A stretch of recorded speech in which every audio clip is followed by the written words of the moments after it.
Let's say ये हमारा programme है और इस प्रोग्राम के अंदर हमने बोला कि static integer x is equal to 1, integer y is also equal to 1, उसके बाद x plus plus y plus plus, और हमने बोला कि if x is less than 10 then C out hello and call main.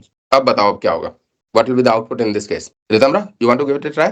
वो 10 बार हेलो प्रिंट कर देगा। Alright, नहीं, 9 बार 9 टाइम्स ठीक है, 9 टाइम्स है ना। तो होगा क्या कि ये हमारा मेमोरी मॉडल है। इस मेमोरी मॉडल में यहाँ पे कोड एरिया है, यहाँ पे डेटा एरिया है। डेटा एरिया में कौन से वेरिएबल को मेमोरी एलोकेट होगी? एक्स को, बिकॉज एक्स स्टैटिक। स्टैटिक। तो सबसे पहले ये मेन फंक्शन कॉल हुआ।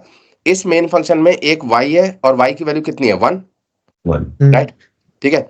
फिर हमने क्या किया, x को 2 कर दिया और y को 2 कर दिया और यहाँ पे हेलो प्रिंट हो गया। उसके बाद फिर से मेन फंक्शन कॉल हुआ। अब यहाँ पे y की वैल्यू क्या है? यहाँ पे y की वैल्यू 1 है, फिर ये y की वैल्यू 2 हो जाएगी और ये भी हेलो प्रिंट कर देगा। और हेलो प्रिंट करने से पहले ये ऑब्वियसली ये 3 हो चुका है, ठीक है। तो 2 के लिए प्रिंट करेगा, 3 के लिए प्रिंट करेगा, ये 4 के लिए प्रिंट करेगा, ये 5 के लिए प्रिंट करेगा, 6 के लिए, 7 के लिए, 8 के लिए, 9। तो ये 9 बार प्रिंट करेगा या 8 बार प्रिंट करेगा? रितम्रा, दिस शुड बी 8, राइट?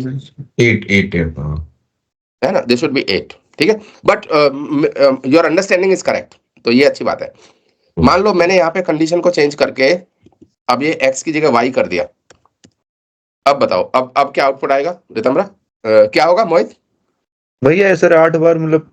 चलो दोबारा से देखते हैं, ठीक है।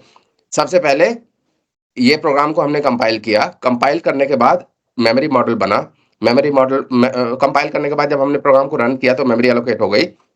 ये हमारा कोड एरिया है, ठीक है। कोड एरिया को इतना ज्यादा यूज नहीं करना। ये हमारा डेटा एरिया है। डेटा एरिया में कितने वेरिएबल है? जल्दी जल्दी बताते जाओ रितम्रा। स्टैटिक का ये x वाला ही है। केवल एक वेरिएबल है x और उस वेरिएबल की वैल्यू क्या है? 1 इनिशियलाइज कर दे। फिर क्या हुआ? फिर मेन फंक्शन कॉल हुआ। यहाँ पे मेन फंक्शन कॉल हुआ। मेन फंक्शन में कितने वेरिएबल है? मेन फंक्शन में केवल एक ही वेरिएबल है y। इस y की वैल्यू क्या है? 1। फिर हमने बोला x plus plus y plus plus, मतलब x की वैल्यू हो गई 2 और y की वैल्यू भी हो गई 2। उसके बाद हमने y को चेक किया, क्या y लेस देन 10 है? यस। अगर लेस देन 10 है तो फिर दोबारा से मेन फंक्शन को मेमोरी एलोकेट होगी। अब कंट्रोल कौन से वाले मेन फंक्शन में आ गया? इस वाले मेन फंक्शन में आ गया। इस वाले मेन फंक्शन में अपना खुद का एक y होगा जिसकी वैल्यू शुरुआत में 1 होगी। अब तो 2 होगी ना सर? अब तो 2 होगी, इंक्रीमेंट होगी। पहले 1 होगी, उसके बाद हम क्या करेंगे? उसके बाद x को भी इंक्रीज करेंगे, y को भी इंक्रीज करेंगे। तो ये x की वैल्यू हो जाएगी 3 और y की वैल्यू हो जाएगी 2, ठीक।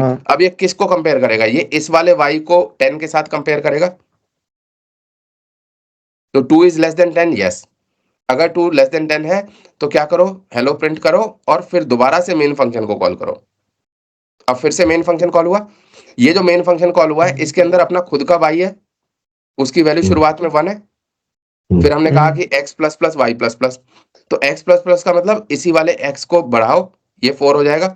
और y प्लस प्लस का मतलब अपने खुद के y को इंक्रीज करो, ये 2 हो जाएगा।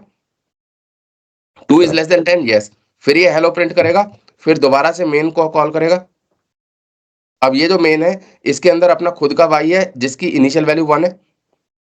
फिर से x plus plus Y plus plus, तो ये 5 हो जाएगा और ये 2 रहेगा। तो इनफाइनाइट लूप कह लो सर, चलते रहेगा इनफाइनाइट या स्टैक फ्रेम, जब तक स्टैक ओवरफ्लो नहीं होता। स्टैक ओवरफ्लो, हां स्टैक ओवरफ्लो सर। मतलब अगर जैसे यहाँ पे 1 इनिशियलाइज नहीं करते, इंट y करते तो फिर 9 बार ही होता ना।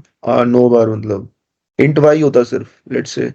अगर ये 1 नहीं होता इसका मतलब ये जो y है, ये पहले ये सोचो कि ये वाले x को मेमोरी एलोकेट कहाँ पे होती है? डेटा एरिया में। और ये वाले y को मेमोरी एलोकेट कहाँ पे होगी? स्टैक हीप में। इसको तो स्टैक एरिया में मेमोरी एलोकेट होगी ना। हीप की तो अभी हमने बात ही नहीं की है, पर इसको तो स्टैक एरिया में मेमोरी एलोकेट होगी। अगर ये स्टैक एरिया में मेमोरी एलोकेट होगी और तुमने इनिशियलाइज नहीं किया तो इसकी इनिशियल वैल्यू क्या होगी? गार्बेज जाएगी, है ना। लेकिन किसी भी केस में ऐसा नहीं। अच्छा ये बताओ, मान लो मेन के अंदर से मेन जो है 5 बार कॉल हुआ। मेन के अंदर से मेन कॉल हुआ, उसके अंदर से फिर मेन कॉल हुआ, उसके अंदर से फिर मेन कॉल हुआ, उसके अंदर से फिर मेन कॉल हुआ, ठीक है। अभी ये मेन कितनी बार कॉल हो चुका है? 4 बार कॉल हो चुका है, ठीक है। तो ये जो y वेरिएबल है इसकी कितनी कॉपी है मेमोरी के अंदर? 1 कॉपी है या 4 कॉपी है? एक बार दोबारा बोलना सर। मिंट एक्स मेन के अंदर से मेन कॉल हुआ, उसके अंदर से फिर से मेन कॉल हुआ, उसके अंदर से फिर से मेन कॉल हुआ, राइट? ठीक है। सर हर एक मेन फंक्शन के पास अपना खुद का लोकल y है ना, हाँ राइट? ठीक है। ऐसा तो है नहीं कि ये वाला मेन जो है ये इस वाले मेन के y को यूज कर रहा है, ऐसा तो नहीं है ना? करेक्ट, अलग अलग यूज ठीक है। कर रहे हैं। इसका मतलब जितनी बार भी मेन फंक्शन कॉल होगा उसके पास अपना खुद का एक पर्सनल y होगा, लेकिन x जो है वो तो शेयर्ड है ना। अगर किसी ऐसे भी एक मेन होगा। के अगर किसी भी मेन के अंदर आप x प्लस प्लस कर रहे हो तो वो उसी x को चेंज कर रहा है जो स्टैटिक जो डेटा एरिया में है, जो स्टैटिक वेरिएबल है, राइट? लेकिन अगर आप y को चेंज कर रहे हो तो वो अपने खुद के लोकल y को चेंज कर रहा है। This will keep on repeating, right, until the stack Yes, overflows. sir. अच्छा चलो मैं आपसे एक जनरल क्वेश्चन पूछता हूँ। लेट्स से हमारे पास एक इंटीजर इस x, वाले केस में इस वाले केस में जितनी बार मेन कॉल होगी उतनी कॉपी बन जाएगी, राइट? हाँ बाकी स्टैटिक की वो तो सेम रहेगी, एक ही कॉपी रहेगी क्योंकि वो डेटा उसमें लोड है। आप मुझे बताओ कि y की वैल्यू क्या हो जाएगी? What will be the value of y? जैसे एरर आ जाएगी ना इसमें, ये एरर आ जाएगी। क्यों एरर? क्या है? क्योंकि वो स्टैटिक है, इसको डिक्लेयर होना चाहिए पहले ही, तभी अदरवाइज वो मतलब तभी डेटा में लोड होगा, राइट? ये तो मेन फंक्शन में ये है। तो अगर आप सी लैंग्वेज या सी प्लस की बुक्स को पढ़ोगे तो उसमें एक लाइन लिखी रहती है। वो लाइन क्या है कि static variables can only be initialize by constant. Static variable को हम दूसरे वेरिएबल से इनिशियलाइज नहीं कर सकते, स्टैटिक वेरिएबल को केवल कांस्टेंट से इनिशियलाइज कर सकते हैं, ठीक है। अगर मान लो आपको ये बात पता नहीं है तो भी आपको समझ में आ जाएगा ना कि भाई ये मेमोरी मॉडल हमने बनाया। अब मेमोरी मॉडल में सबसे पहले क्या होगा? सबसे पहले कोड एरिया में कोड जाएगा, फिर डेटा एरिया में स्टैटिक वेरिएबल को मेमोरी एलोकेट होगी। अब ये y को इनिशियलाइज करना है मुझे x से, लेकिन x तो है ही नहीं ना। जब तक प्रोग्राम मेमोरी में लोड नहीं होगा तब तक मेन फंक्शन कॉल नहीं होगा, जब तक मेन फंक्शन कॉल नहीं होगा तब तक x बनेगा नहीं। तो x बना ही नहीं है, उससे आप y को कैसे इनिशियलाइज कर सकते हैं? तो इसका मतलब दिस इज एरर। ये समझ में आ रहा है ना? अब है क्या ना, मतलब ये बहुत छोटी छोटी चीजें हैं, बट ये जो छोटी छोटी चीजें हैं अगर हमें मेमोरी मॉडल की अच्छी तरह से समझ आए तो ये एरर्स हम अपने आप पकड़ लेंगे, ठीक है, क्योंकि बच्चे बुक आजकल पढ़ नहीं रहे ना। अच्छा मुझे एक बात बताओ, स्टैटिक वेरिएबल को कितनी बार मेमोरी एलोकेट होगी? 1 बार, बनते है ना? और लोकल नॉन स्टैटिक वेरिएबल को कितनी बार मेमोरी एलोकेट होगी? जितनी बार फंक्शन कॉल होगा। क्या ऐसा हो सकता है कि लोकल वेरिएबल की मल्टीपल कॉपीज अवेलेबल है एक टाइम पे? Yes, sir. जो रिकर्जन है उसमें मल्टीपल कॉपीज होती हैं, है ना? ठीक है।